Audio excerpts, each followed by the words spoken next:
Hello friends, मैं मुकेश कौशल भूटान में आपका स्वागत करता हूं। पिछले वीडियो में आपने देखा कि हम बृहस्पतिवार को ही शाम को भूटान बॉर्डर पर आ गए थे और जयगांव के एक होटल में रुके थे। आज यानी शुक्रवार को सुबह 7 बजे ही भूटान से हमारे टैक्सी ड्राइवर हमें रिसीव करने आ गए हैं और अपने साथ एक ट्रैवल गाइड को भी लेकर आए हैं। अभी इनके साथ हम इमिग्रेशन चेक पोस्ट की तरफ जा रहे हैं। इनका नाम है डोरजी और इनका नंबर स्क्रीन पर दिया गया है। आजकल आप भूटान में बिना ट्रैवल एजेंट के यात्रा नहीं कर सकते, लेकिन डोरजी साहब ने हमारी थोड़ी मदद की और कुछ हमने अपना दिमाग लगाया और इस तरह से 40,000 का टूर पैकेज हमने 20,000 में ही कवर कर लिया। वैसे तो इंडियन टूरिस्ट को भूटान घूमने के लिए वीज़ा की ज़रूरत नहीं है, लेकिन आपको परमिट ज़रूर लेना होगा और ये परमिट आपको तभी मिलेगा जब आपके पास पासपोर्ट या वोटर आईडी में से एक डॉक्यूमेंट होगा। साथ ही आपको 1200 रुपीज़ पर नाइट के हिसाब से डेवलपमेंट फ़ीस भी देनी होगी।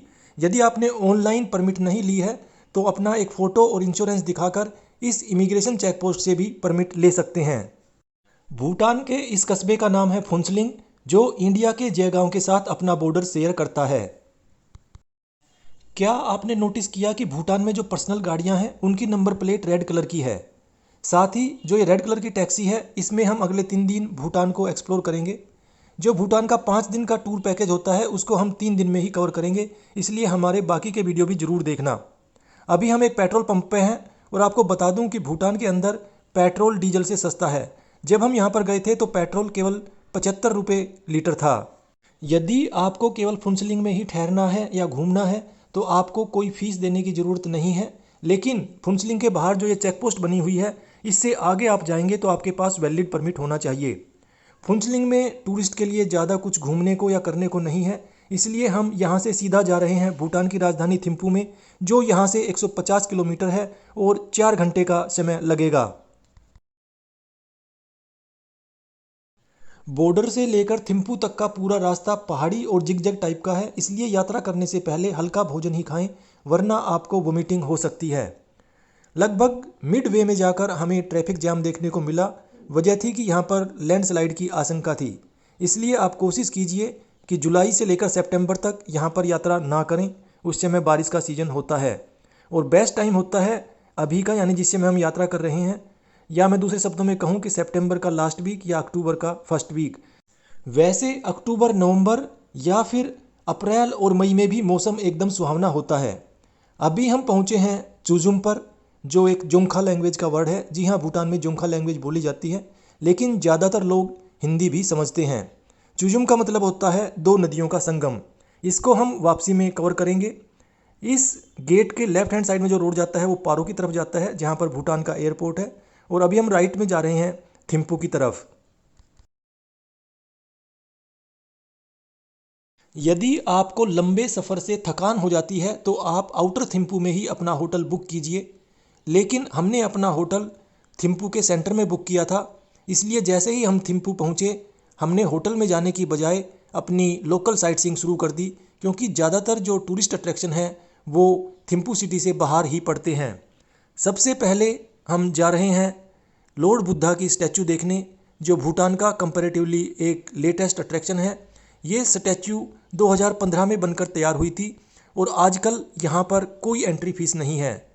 पिछले साल यहाँ पर कुछ समय के लिए एंट्री फीस लगा दी गई थी।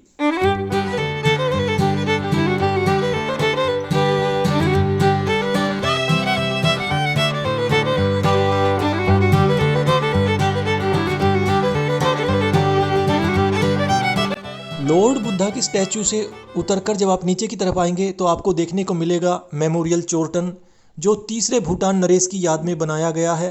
और यहाँ पर एंट्री फीस 500 रुपये है, इसलिए हमने अंदर जाना अवॉइड कर दिया। हमारा अगला डेस्टिनेशन था simply Bhutan. And they'll show you how we used to build houses in olden days. They'll also show you culture programs. You'll get to play archery. You'll be served with local wine, Ara. अभी हम आए हैं जो भूटान का सबसे most tourist attraction है, वो है सिंपली भूटान। इस लिविंग म्यूजियम में आपको पूरे भूटान की एक झलक देखने को मिलेगी और यहाँ पर एंट्री फीस है 1000 रुपये। ये एक मस्ट विजिट टूरिस्ट अट्रैक्शन है। ताकि हम यूज कर सकें। के बनता है ना।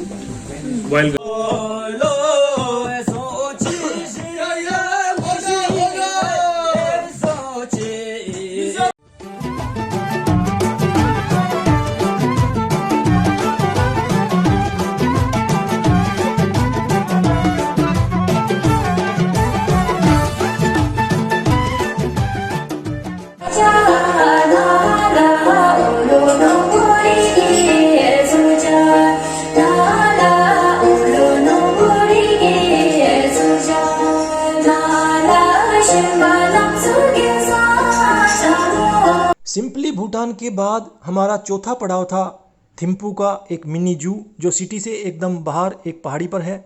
और यहाँ पर एंट्री फीस है 300 रुपये। यहाँ पर आप भूटान का जो नेशनल एनिमल है टाकिन, उसको देख सकते हैं। टाकिन गाय और गोट का हाइब्रिड है।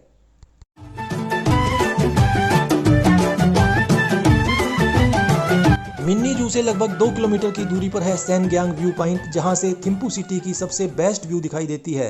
लेकिन अफसोस ट्रैवल एजेंट आपको यहां पर नहीं लेकर जाएंगे। थिम्पू का एक और व्यू पॉइंट जिसे आप मिस नहीं कर सकते वो है तासीजोंग व्यू पॉइंट। यहां से आपको भूटान की नेशनल असेंबली की बिल्डिंग दिखाई देगी।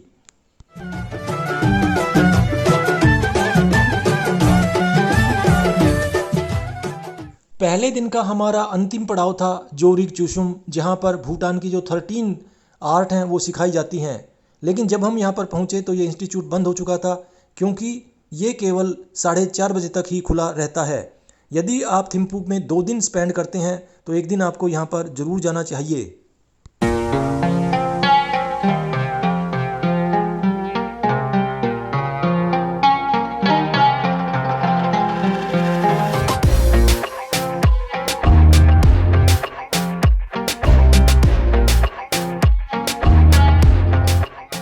भूटान की करेंसी है नल्ट्रुम, जो इंडियन रुपीज़ के बराबर होती है। लेकिन भूटान के जो लोग हैं वो इंडियन करेंसी भी लेना पसंद करते हैं, बल्कि नल्ट्रुम से ज़्यादा प्रेफर वो इंडियन रुपीज़ को ही देते हैं। हमारे टैक्सी ड्राइवर यानी दोरजी शान एक बहुत ही अच्छे इंसान हैं। यदि आप भी सस्ते में घूमना चाहते हैं तो उनसे कांटेक्ट कर सकते हैं। लेकिन वो अपने साथ जिस गाइड को लेकर आए थे वो एक ड्रंकर्ड और ईगोइस्टिक पर्सन था। तो यदि आप दोरजी शान से कांटेक्ट करें तो उनसे स्पेशल इंस्ट्रक्शन दे दें कि वो उस गाइड यानी सोनम को साथ लेकर ना आए। दोरजी शान ने हमारे से टैक्सी का चार्ज लिया था 4000 रुपये पर डे। महंगाई के अनुसार ये चार्ज ऊपर नीचे हो सकता है, जबकि गाइड भूटान के अंदर 1500 रुपीज़ से लेकर 2500 रुपीज़ के बीच में मिल जाएगा। हमने जो गाइड चार्ज दिए थे वो थे 2000 रुपये पर डे के हिसाब से। एक गाइड पूरे ग्रुप के लिए होता है, इसलिए टैक्सी और गाइड का खर्चा पूरे ग्रुप में डिवाइड हो जाता है। लेकिन जो सस्टेनेबल डेवलपमेंट फ़ीस है वो आपको इंडिविजुअल देनी पड़ेगी।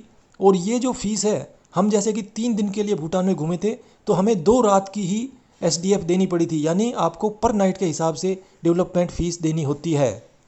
जबकि टैक्सी और गाइड का खर्चा पर डे के हिसाब से होता है। यहाँ पर मैं आपको एक बात और बता दूं कि भूटान के अंदर कोई भी ट्रैफिक लाइट नहीं है।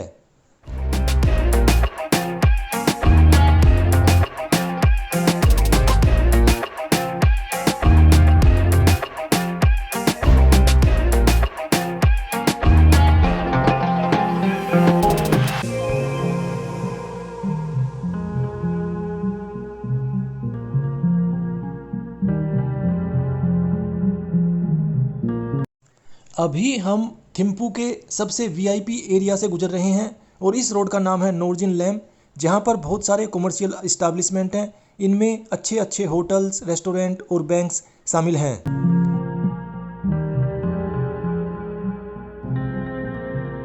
यदि आप भूटान में ऑनलाइन होटल बुक करने की कोशिश करेंगे तो आपको ऑलमोस्ट डबल रेट मिलेगा। लेकिन यदि आप जो हमने स्क्रीन पर नंबर दिए हैं उनसे फ़ोन करके होटल की बुकिंग करते हैं तो आपको हाफ रेट में होटल मिल जाएगा। हम जिस होटल में रुके थे उसका नाम था भूटान बुटीक रेजिडेंसी और इसका नंबर मैंने स्क्रीन पर दे दिया है। ये होटल एकदम सिटी के सेंटर में था और हमें सिटी को एक्सप्लोर करने का और भी मौका मिल गया।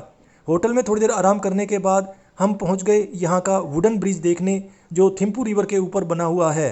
और ये ब्रिज जो वेजिटेबल मार्केट है यानी सब्जी मंडी है उसके जस्ट अपोजिट साइड में है।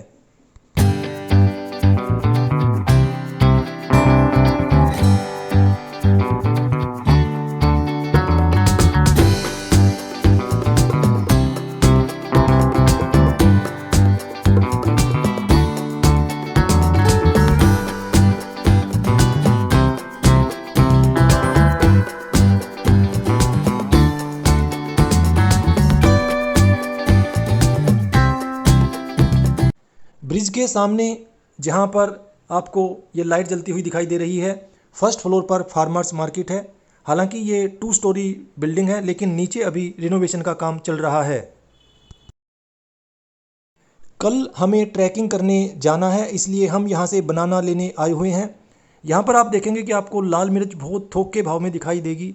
वजह है कि भूटान के लोग अपने हर डिश के अंदर इसका यूज करते हैं। लेकिन यदि आप भूटान में इंडियन खाना खाना चाहते हैं तो हमारे होटल के नज़दीक ही ये करमाज ढाबा था, जो एक बिल्डिंग के 3rd फ्लोर पर बना हुआ है। सिटी सेंटर में होटल लेने का हमें ये फ़ायदा हुआ कि हम डिनर करने से पहले और डिनर करने के बाद भी घूमने चले गए। डिनर करने से पहले हम चले गए थे इस हैंडीक्राफ्ट मार्केट में, जो हमारे होटल के एकदम नज़दीक थी, और इस एरिया को चुबाचू कहा जाता है।